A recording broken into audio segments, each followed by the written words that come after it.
Hello everybody, welcome back my YouTube channel. So guys, in this video I'm going to be showing you how to fix Pinterest long loading problem. Let's start video without wasting time. First of all, tap on setting, and from here tap on Wi-Fi, and from here you make sure that connect strong Wi-Fi connection, and after that check whether the problem has been fixed or not. If the problem is not fixed, then go back to your home screen and tap on Play Store and search for this Pinterest and tap on this. From here you make sure that Pinterest app update. I am already update. After that check whether the problem has been fixed or not. If the problem is not fixed, then go back your home screen and open your again setting.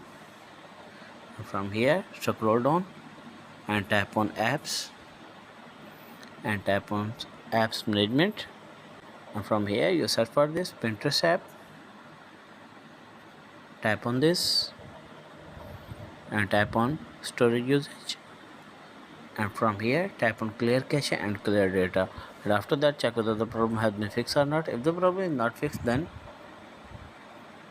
tap on long press on Pinterest app and tap on uninstall, and after a few minutes you have again installed your Pinterest app. And after that I hope your problem will be fixed. If the video is helpful, then like and subscribe my channel. Thanks for watching.